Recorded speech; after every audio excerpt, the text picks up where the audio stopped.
Apple Computer was established in 1976 by Ronald Wayne, Steve Wozniak, and Steve Jobs. After only 2 weeks, Wayne left the company and sold his 10% stock for $800. If he'd kept those 10% to this day, it would be worth over $60 billion. A few months after Wayne's departure, Apple released the Apple I. Steve Wozniak developed and designed both the hardware and operating system. In fact, the Apple I was the first time in history that the character displayed on a TV screen was generated by a home computer. Only a year later, Wozniak developed the Apple II, the first PC with color. In 1984, Apple launched the first Macintosh. In 1985, something interesting happened. A power struggle developed between Jobs and then CEO John Sculley. As a result of this, Apple's board of directors removed Jobs from his management duties, which in turn led to his resignation from the company the same year. After Jobs left, Apple would struggle financially for many years to come. Meanwhile, Jobs founded a new company called Next. Next released a couple of PCs, but most importantly, developed software like NextStep and OpenStep. These would later on serve as the building blocks for Mac OS X. Because of Next's continued growth and Apple's continued financial failures, Apple actually purchased Next in 1996. And as part of the agreement, Steve Jobs returned to Apple. Once he was back at Apple, Jobs began restructuring the company's product line, and products like the iMac G3, Mac OS X, iTunes, and most importantly the iPod were all released. The iPod was a major success, which in turn led to the company changing its name from Apple Computers Inc. to simply Apple Inc. In 2007, Apple released the iPhone and has since become the most valuable brand in the world. Almost every advertisement and all promotional material for Apple's products has the time set to 9:41 a.m. This is because on the 9th of January 2007 at 9:41 a.m., Steve Jobs unveiled the iPhone to the public.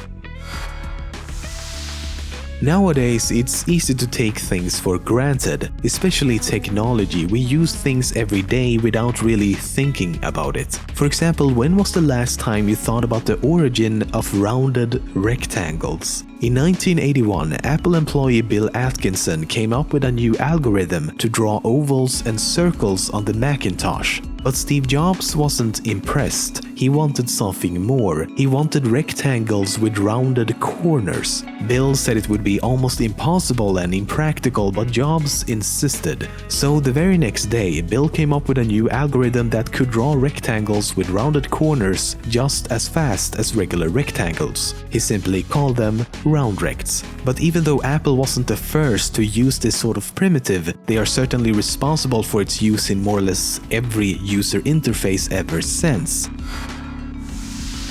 Apple fans can be a little extreme at times, and don't get me wrong, I like that sweet taste of a good apple every now and then, but I mean, there's a lot of other fruit out there. Why limit yourself to a tiny apple when you could have like a melon, right? I mean, seriously, you can't say no to a melon. Just look at that thing. Wow. Is anyone else getting weirdly turned on by this? Fans of Apple, the company, can be a little extreme. A Japanese blogger so badly wanted to have the first iPhone 6 that he started waiting outside an Apple store 7 months before the iPhone 6 was expected to be released. I say expected because at the time, the iPhone 6 hadn't even been announced yet. But he gave up pretty quickly and didn't actually sit there for the entire 7 months. Have you ever read through an entire end-user license agreement? That's a rhetorical question, and if you said yes, you're fucking lying. There is nothing in this world we agree to faster than this wall of text. But if you were to read the EULA for iTunes, which I absolutely did not do, at the very end, you'll find this clause. You also agree that you will not use these products for any purposes prohibited by the United States law, including without limitation the development, design, manufacture, or production of nuclear, missiles, or chemical or biological weapons. I'm not entirely sure how that goes along with iTunes, but yeah, it's there in case, you know.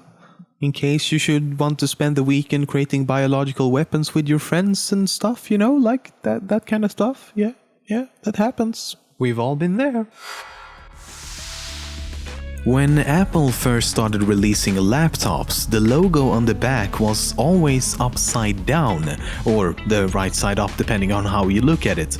It was found that when a laptop had a logo facing away from the user when closed, like it is nowadays, people would attempt to open the laptop from the wrong side. But somewhere along the line they realized that most people aren't actually that dumb, so the logo was reversed.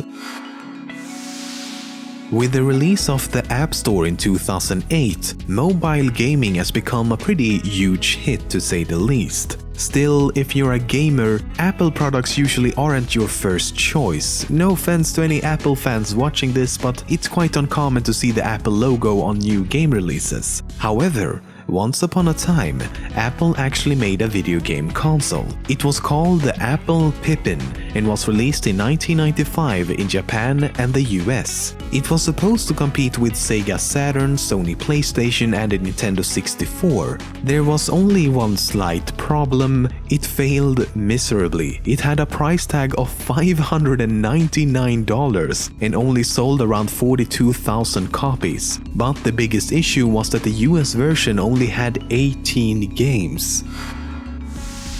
There's a lot of rumors about the Apple logo and why the company is named Apple. For example, a popular misconception is that the logo is a representation of the forbidden fruit mentioned in the Bible. The truth, however, is far more unexceptional.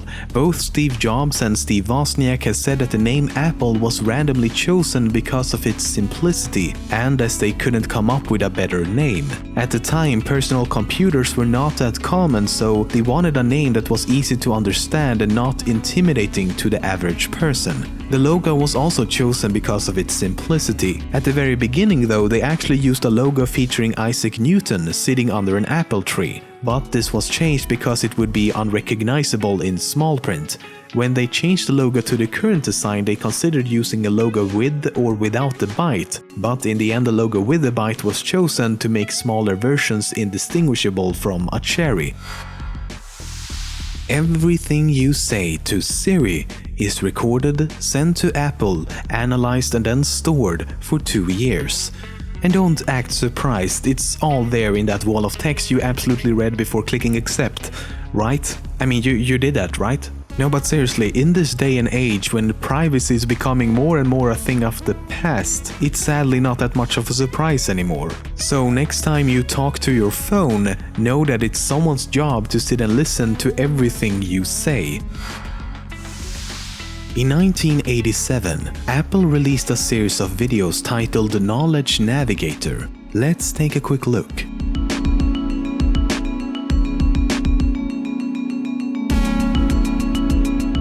It's a pretty amazing coincidence that exactly 20 years later, Apple would unveil the iPhone with more or less the same touch technology shown in the video. But that's not why I showed you this. Let's look at it again.